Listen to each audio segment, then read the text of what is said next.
What's up, ladies and gents? My name is Parv and I welcome you back for another exciting episode and continuation of our most prominent series, the Top 5 Plays. We have an awesome lineup in today's video, so kick back, relax, and enjoy as we begin with Random on Evelynn at our number 5 spot. As you'll see, this is a team effort, so I have to give an honorable mention to Bard for setting the trap up beautifully. At first, Red Team seemed to be getting the better end of this trade until Thresh and Corki show up, so Bard speeds up Annie and then sets up the magical journey before entering stasis from his ult. He takes the journey as they quickly follow him over, but they're not going to like what's on the other side because Evelynn and Graves are ready with their ults to instantly destroy them. Blue Team's immediately on the retreat, but they've already lost 2 carries and are trying to salvage whoever they can. The friendly Malphites roam down, so they clean up Thresh and then all turn to Udyr, who's gone deep for the kill on Annie. His shield might save him from the tower, but Evelynn's one step ahead and flashes to make it a 4-for-1 in the end. Let's see this bait one more time, and I can't give enough credit to all 3 of them. Bard for setting up the trap and the other 2 for reading the situation perfectly and being ready on the receiving end.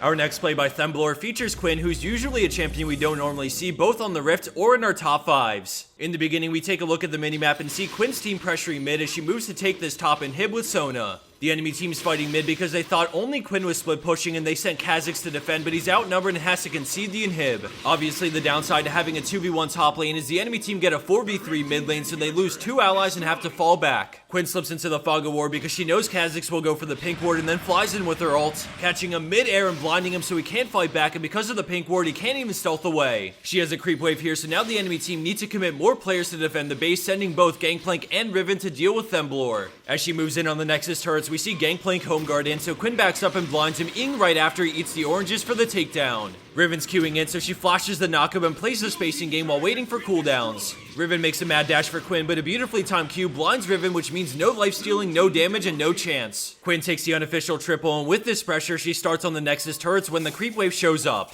Although the enemy team respawn in time to defend, she manages to get both Nexus turrets, and a little while later in the game, she comes back to finish the job.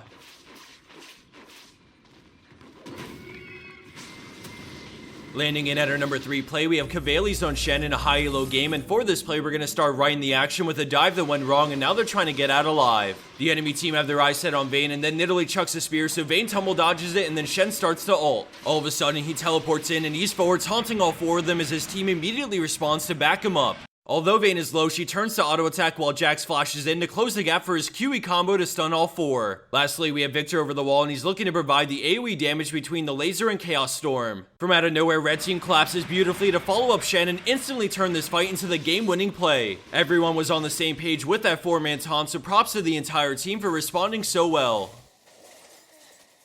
Keeping on the theme of teamwork and timing, our number 2 play features a picture-perfect wombo submitted by Danza on Janna. Our apologies about the lower quality of recording because it was sent in recorded already, but let's get into this game, which currently is just about dead even. The enemy Orianna tries getting a pick on Ezreal, but only gets Janna, and then a quick tornado gets thrown back to knock up all 5. We can see the True Shot Barrage about to fly through the enemy team, as well as Cho'Gath's QW combo, which will hit at least a few. Off to the side, the friendly Yasuo is moving in to look for a last breath as we unpause it, and my god, where'd they go? That was a beautiful setup on all 5 by Janna's Tornado, which gets them the Ace and Dragon to top it off. Since we paused it to analyze what's going on, I'm gonna go ahead and let it play another time at normal speed so you can see the synergy come to life.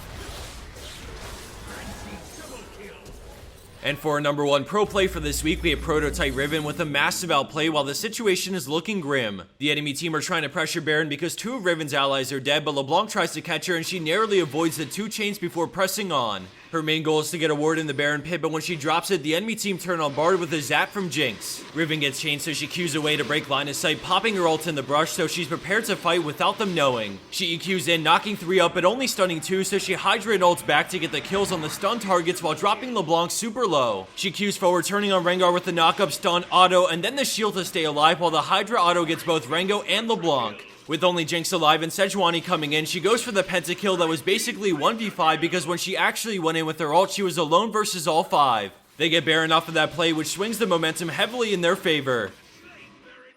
And for our bonus clip of the week, we have Psy-Cut on Mordekaiser with an insanely close nail-biting 1v2. Just for those who need a little bit of refreshing on Mordekaiser's kit, keep in mind for this play that when he deals damage with his skills, a portion of the damage becomes his shield. This fight gets really close, but the kiting and shields come in so clutch, especially when Shyvana shows up, so I hope you enjoy. As the bonus plays on, I wanted to do an RP giveaway sponsored by Loot Crate for 2 different $25 RP cards. They're a major supporter of the channel, and they wanted to do something awesome for you guys, so there's no requirements to enter this giveaway. All you you have to do is comment down below and let us know your secret OP pick currently in the meta. Thanks to those who comment, and for anyone not familiar with Loot Crate, I'd highly recommend checking out their site by visiting the link in the description below. They offer a monthly service where you get shipped a box full of awesome gaming related products based off a different theme every month. To get an idea of what comes in each box, on their site they put up all their prior loot crates, so if you're on the fence, check out some of them before making a choice. If you end up signing up for their service, remember if you use the code POTATO1, you can get 10% off and help us out a ton. It's always exciting getting a loot crate in the mail, and I think it's something you guys would really enjoy, so I'll leave it at that. I hope you liked this episode of our League of Legends Top 5 Plays. Thanks for tuning in, and good luck out there with your secret OP picks on the Rift.